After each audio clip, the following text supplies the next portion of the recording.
Coming up on today's show, Ric Flair comments on last night's Dark Side of the Ring episode. Big E has commented on potential WWE plans to split up the New Day, and we've got the original plans for that horrible botched Raw match finish. Stay tuned. So, if you haven't seen it yet, another episode of Dark Side of the Ring airing last night, focusing on the infamous plane ride from hell incident, of which Ric Flair was a major part. Yep. We all know the story now. It's been told countless times in various shoot interviews. WWE have mentioned it themselves on various bits of programming. On our channel. As a documentary.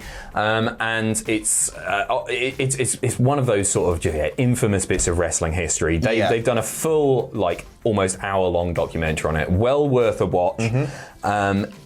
In the incident, allegedly, I guess you got to say, Ric Flair exposing himself to a female flight attendant. Now, this is something that has been joked about and presented in a very sort of jovial way on WWE programming before. A show called, was it Storytime? Storytime, yeah. Storytime. And Ric Flair's been on these shows before and sort of just being all nature about it. Woo! And but obviously it's a pretty serious thing that he's done there. Yeah. The flight attendant in question was on the show last night, and she was really clearly very shaken up retelling this story. Various people commenting on it on the program itself. Tommy Dreamer's done himself in by just making light of it, but it's a very serious thing. Don't know what he was thinking there. Not a clue. No. Not a clue. But Ric Flair has been chatting away to Renee Paquette, and he said, "Just when things are going good for me, listen, you, Renee, put me on your podcast after. We'll see how it plays out because I was there and I don't care whose name I gotta drop if the heat falls on me. I know who was there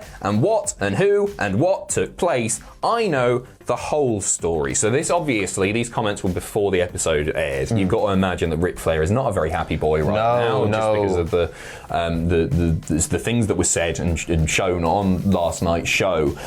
So we haven't heard from Rick since. Again, this is before, but I imagine he's probably going to be pretty vocal over the coming days and weeks. Could this potentially jeopardize him going to AEW? It really could, you know. I think it really could. Especially coming in at such a high level act with Andrade. And this is it's not a good look for anyone. The stories have been around for so long. What year was the plane ride from hell? 2002? I think it was 2002. So these stories have been going around ever since then, and it's took this long for it to come out and people to realise this is very serious. Yeah, that's the thing. It's always been presented in a kind of a light-hearted way. Boys will be boys. That's our flair. But it's a serious. She's doing her job. She was clearly intimidated and really upset about it. And she was literally just doing her job. And you've got Ric Flair waving Space Mountain at her. It's just and asking her to touch it and stuff. It's harassment, obviously. Yes. So it'll be interesting to see how this affects things. And obviously, we live in a very different world now. It's crazy to think that this could have been joked about 15, 20 years ago. Yeah. But things have changed. So we'll see. But if Ric Flair is I guess, tainted goods in the eyes of many people, which he may be, certainly with some sections of the fan base, then that makes him a lot less appealing to Tony Khan, one would assume. Do you see him showing up in AEW after this? Yeah, I think he will. You still think he will? Yeah, I think he will. I think they've had problematic people on the roster before. People with various allegations against them are still on the roster. Yeah. And I'm not saying this is right at all, but it's Ric Flair. He brings in a lot of press. He's one of the best of all time in the ring, and Jim Ross in the episode says why did he get away with it without any consequences? And he literally just says he's Ric Flair. Yeah, that's it, isn't it? Which is it's outrageous. It's outrageous. There's a blurring of the line, isn't there, between his character Ric Flair, who is such an outlandish, crazy nut, and then the real Ric Flair. So maybe that allowed him to get away with more than your average person. Well, it almost certainly did. Yeah. Moving swiftly on, Big E has commented on potential WWE plans to split up the New Day. It's something that people talk about an awful lot. And I remember reading loads of comments like, well, if Big E's going to be taken seriously, you've got to turn him heel. If he's going to be a world champion. He needs to be here. He needs to drop all this silly stuff. And I'm so glad they didn't listen to those people, because actually to do that, you're stripping away everything that makes Big E Big E. Yes, exactly. It's his personality. It's his larger than life persona that makes him so charismatic. He's hilarious and he's great in the ring. And so why would you want to change any of that? Think back to Big E Langston, right? Exactly, the early days, and he was just a big bloke, frowning. Weightlifter. Yeah. Slapping the chalk. The chalk, yeah. Yeah, but no, I'm really glad that they didn't listen. Anyway, he's been talking to Bleacher Report, and first of all, he opened talking about Kofi's championship win and talked about how New Day sticking together made his and Kofi's wins even more special. What did he say?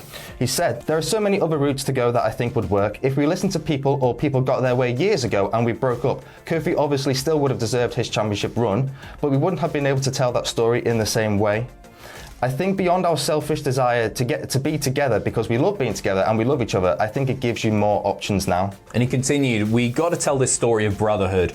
We got to go through a tag team gauntlet match a few years ago to earn another man a world championship run. That to me is so unique and not many people could have pulled it off as well." And then he continued again, talking about how WWE won't split the trio up. This is the big bit of news from this story, because it wouldn't make business sense. He said, "There are a lot of things to consider beyond that.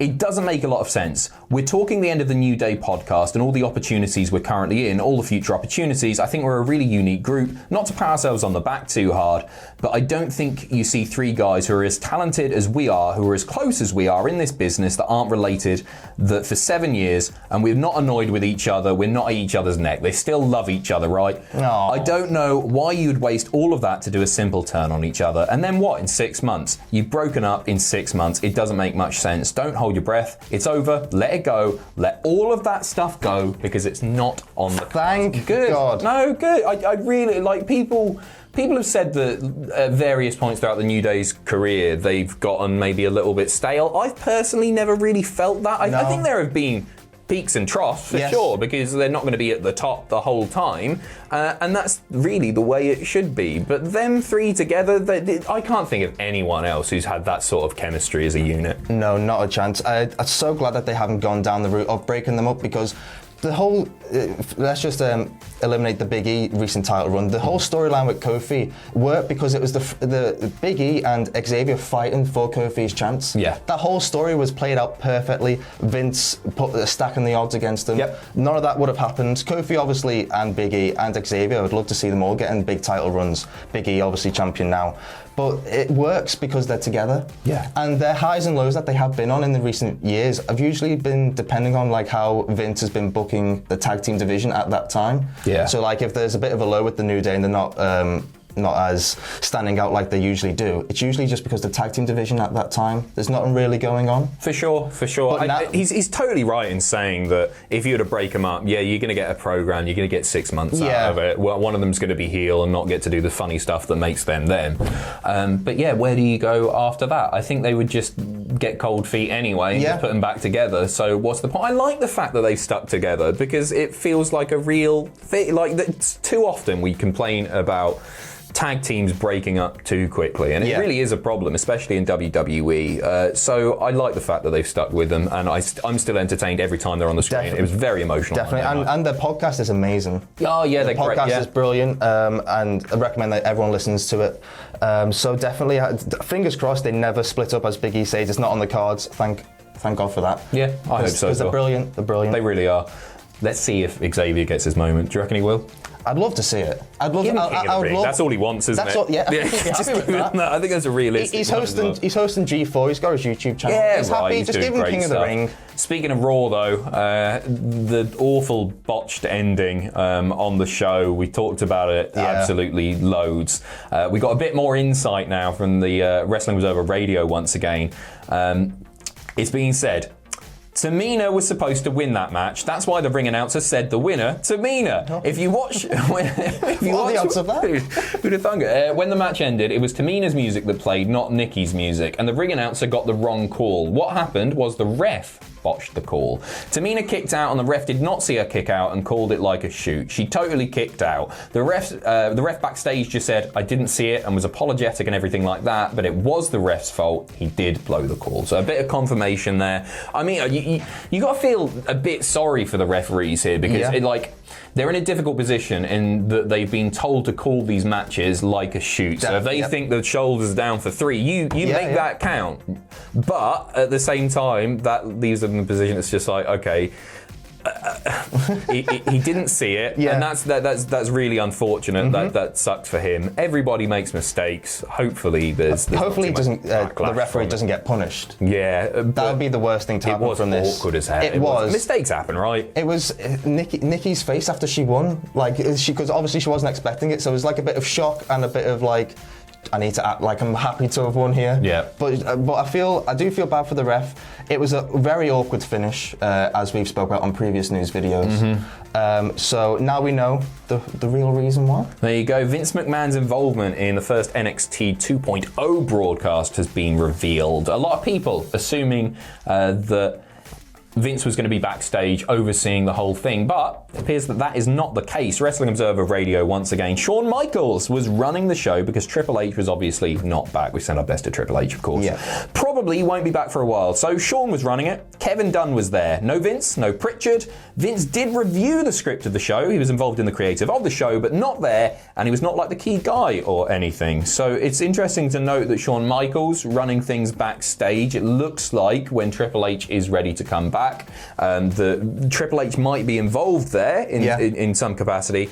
It's not surprising to see that Kevin Dunn was there because Kevin Dunn's fingerprints were all over that show. Yeah, definitely. Twice the number of camera cuts between stuff. I personally, I don't mind the overall aesthetic of the show. I think it does. It looks like a studio TV show, and I don't think the lighting helps as far as like audience numbers goes because it's not a big crowd, and it really does highlight that. Whereas the dark and dingy sort of setting masked some of that, but it was produced differently. I'm the same. I like the aesthetic of the show. It was a bit bright. So they could maybe dim the lights a little bit, but definitely Kevin Dunn's fingerprints were all over the show. Interesting to hear that no Vince or Pritchard, because obviously reports previously were that they would be very hands-on going forward. Obviously Vince did review the script, but he wasn't there in person. Obviously he's a busy man. Yeah, but it's a new undertaking for him and something that he's taken away from somebody else. So you would think he would be perhaps more involved, at least be at the show. You would think so. Interesting to see Shawn running it though. Yeah, for sure. Maybe his first full show that he's run on his own. I think he stood in for Hunter before. Has he? Hunter, like he's something like that. Paul. I think he stood in before, but I guess that's probably going to be a temporary thing. But I'd imagine that'll be the case until Triple H is good to come back. Yeah, and hopefully that's sooner rather than later. We are finishing on some very, very upbeat news. CM Punk has met the crying wrestling fan, as he's been dubbed, backstage at an AEW show. I guess at Dynamite. It's not. Yeah, no, it is Dynamite, in fact. Yeah. So Mikey Hutch tweeting out a picture. The crying wrestling fan, obviously, he was in tears, very emotional when CM Punk came back. He wasn't the only one at all, and he got a lot of flack for it, and I think it's awesome. It's a brilliant moment, isn't it? Yeah, of course. It's a brilliant moment. I love that wrestling can make somebody feel that way. There were countless people crying. It was a big moment, a moment that we've been waiting so many years for it to happen. But he was ragged on online. CM Punk came out and was like, you know what, if you're ragging on him, you're ragging on me as well. Yeah, if you're laughing at him, you're laughing at me as well, because he said he's been in those same shoes as that fan. Yep, and I you know what, like I'm so happy that this fan who got a lot of shtick online, Mikey Hutch, stick online rather. What a guy. Also, no, that's not him. That's the bloke who tweeted the picture. I don't think it's the same. I thought it was the same guy. But Mikey Hutch, what a guy! Mikey Hutch, what a guy for finding that picture. But he's put the pictures together. I thought it was him. And he's obviously having a brilliant time meeting CM Punk. So good for him, and good on CM Punk or AEW, whoever put that together backstage. There's so many iconic and Mikey images. Hutch, good on Mikey Hutch. Most of all, Mikey Hutch. Maybe it is Mikey Hutch. I don't know the guy's name. It's just a nice. I wanted to finish on something heartwarming. Yeah. And now we're talking about Mikey Hutch. Mikey Hutch for the Hall of Fame. But before we go, Sami Zayn has posted a cryptic tweet about his future. Make of this what you will. Sami Zayn has tweeted the following: a cryptic tweet about my future. Let's try and decipher this, Adam. What's he talking about? What? He's talking about every wrestler that posts something cryptic to get people talking, get us talking about it, get a bit more exposure and hopefully get booked more on TV. You? Well, it's worked. Yeah. We are talking about it. Cheers, Sammy. What? Hang on. ACTAMF.